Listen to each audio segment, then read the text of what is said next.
Welcome. Buat kalian yang baru join, jangan lupa subscribe, like, dan komen ya, supaya aku semangat buat videonya. Terima kasih.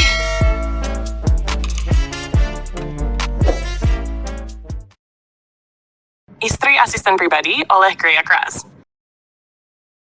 Bab 13 dengan judul Invitation. Dia bukan penikmat senja setelah hari-harinya habis di meja kerja. Bukan pula orang yang bersyukur ketika hujan turun setelah terik terus menerpa, karena ruang ber-AC adalah tempat di mana ia habiskan waktunya. Jadi, tragedi alam yang semesta cipta hanya angin lalu yang sekadar lewat dan memberinya rasa selintas saja.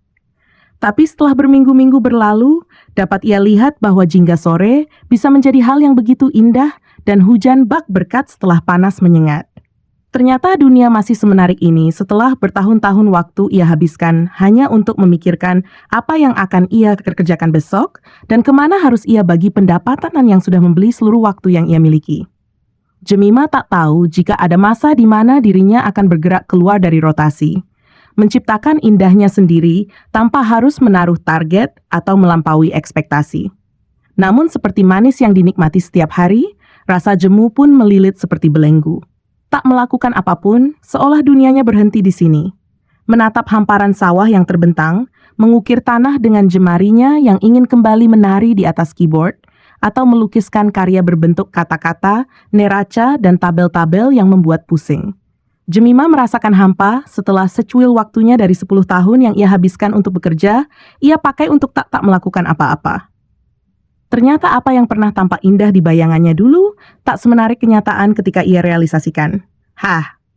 Apakah tak melakukan apapun hanya sebuah kamuflase sebelum ia memasuki dunia yang lebih berbeda lagi ketika ia menjadi seorang istri? Mungkinkah ini yang sang pencipta inginkan sebelum ia disibukkan oleh aktivitas baru sebagai ibu rumah tangga yang akan mengurusi rumah, suami, dan anaknya? Entahlah. Jemima belum bisa membayangkan semenarik apa dunia pernikahannya nanti, karena setelah ia bayangkan nikmatnya menjadi pengangguran, Jemima malah merasa bosan ketika itu menjadi kenyataan. Sialan memang. Bae.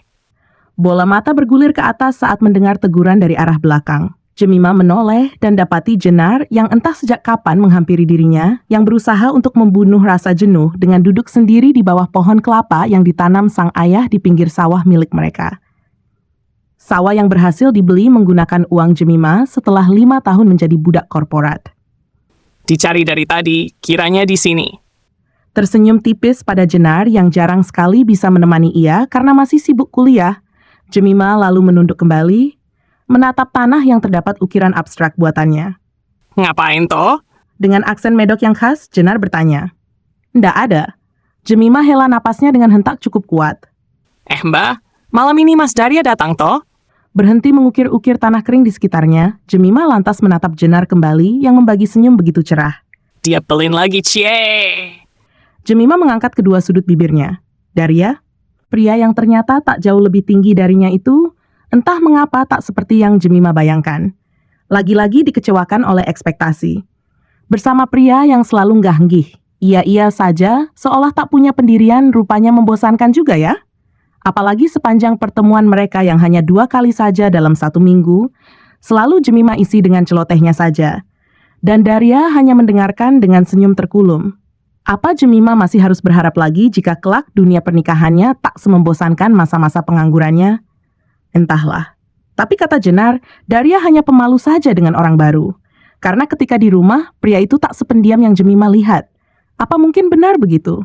Duduk di sampingnya yang bersila di atas tanah, Jenar terlihat risau dengan senyuman hambarnya. Kenapa toh? Kok kayak ndak seneng? Bukan ndak seneng. Wanita yang berada dalam masa pengusiran terhadap lemak yang menghuni tubuhnya ini terdengar berdecak. Cuma bingung kalau ketemu mau ngobrolin apa. Ya masa depan toh, apalagi? Masa depan. Jemima mendengkus. Wes tak bahas semuanya sampai ke anak cucu nanti. Jenar lalu tertawa di saat sang kakak malah bersungut-sungut sebal. Udah sampai ke pembahasan pembagian warisan belum? Sudah sampai kalau aku mati duluan. Kamu cepetan nyusul ya? Jemima tertawa sendiri dengan bualannya yang terkesan hiperbola. Pendiam sih pendiam, tapi ya mosok ora caturan babar blas. Tidak bicara sama sekali. Yo, ora pasti ngobrol juga. Cuma ibaratnya kalau ada dongeng 1001 kisah, Mbak Mima yang 1000, Mas Darya yang 1. Komplit toh? Asem Jemima mendorong Jenar yang tertawa. Wes to, dinikmati. Penting gak neko-neko wes? Ya sih. Jemima menatap hamparan sawah yang mulai menguning di depannya, namun tak bersama pikiran yang malah berlarian menuju masa lalu. Sekarang ia malah memikirkan si pemilik jargon. Kamu mau ngatur-ngatur saya? Sialan. Dia masih sakit hati karena jabatan tangannya ditolak saat banyak rekan kerja yang memeluknya di hari terakhirnya bekerja bersama tetes air mata. Dasar si tiran tak tahu terima kasih. Padahal pria itu yang paling banyak menikmati jasanya, tapi pria itu malah berlagak tak pernah butuhkan dia. Bahkan ketika dirinya masih berhubungan dengan beberapa rekan di kantor, si tiran itu tak pernah mengirim pesan untuknya. Sama sekali tak pernah. Seolah 10 tahun mereka bekerja bersama itu tak berarti apa-apa. Sialan. Semoga laki-laki itu tak datang ke pernikahannya nanti. Tapi Jemima Rin... Sensor! Untuk apa merindukan si mulut bon cabe itu? Jemima ini memang dasar hobi sekali uji nyali ya. Padahal dari sekian banyak bosan yang mengungkungnya di sini, satu hal yang membuat ia tetap bersyukur. Akhirnya bisa lepas dari si peranakan kera dan setan itu. Ayo ke Alkit aja kita, nyam-nyam bakso bakar.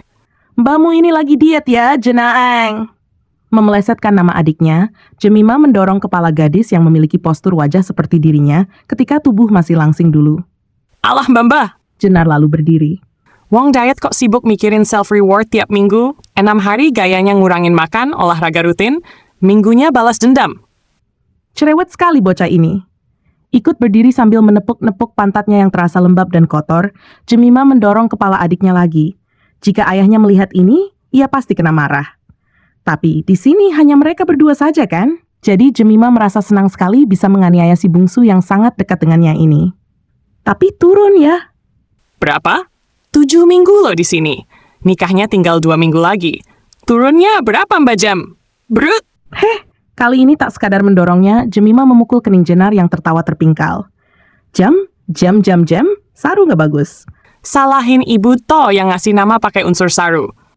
Kedua adik kakak itu lalu tertawa lagi sebelum saling berlarian di pinggiran sawah, berlomba menuju orang tua yang sedang ngobrol tenang di pondok yang berada di tengah-tengah hamparan padi yang mulai menguning.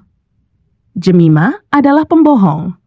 Wanita itu berkata jika Abiasa akan menjadi penerima undangan yang pertama. Tapi nyatanya ia malah mendapat kabar jika undangan wanita itu sudah dibagikan seminggu sebelum Abiasa menerima paket dengan nama pengirim Jemima Pratista. Sulit sekalikah untuk menepati janji yang sepele ini?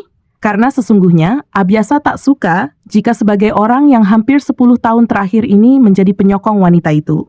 Lalu malah jadi orang yang kesekian yang menerima undangan pernikahan dari Jemima. Selembar kertas undangan yang hanya memiliki 1 lipatan, namun ketika dibuka, kertas tersebut hanya berukuran telapak tangan Abiasa saja. Tetap tak memperlihatkan kesan terlampau sederhana, karena desain yang menarik membuatnya jadi begitu mewah. Abiasa lalu mencipta senyuman miring, hanya karena merasa Jemima terlalu memikirkan setiap detail pernikahan wanita itu. Meski sebenarnya itu adalah hal wajar. Melepas seikat kecil bunga kering berwarna merah muda yang menempel di muka undangan, Abiasa menghidu aromanya yang keluar samar-samar. Ini adalah aroma jasmin yang biasa menempel di tubuh Jemima. Aroma yang sering sekali ia hirup ketika sedang berada di dekat wanita itu. Aroma yang membuat ia tenang di antara kekacauan yang terus mengusik. Menggulir bola mata ke atas, tepat ke arah pintu ruangannya. Pria itu letakkan kembali seikat kecil bunga di atas undangan yang sudah 1 minggu berada di mejanya, dan selalu ia buka tutup seolah ingin memastikan nama yang tertera di sana. Jemima Endaria. Hanya perasaan tak nyaman ketika mengeja ulang sepasang nama yang tak pantas untuk disandingkan itu.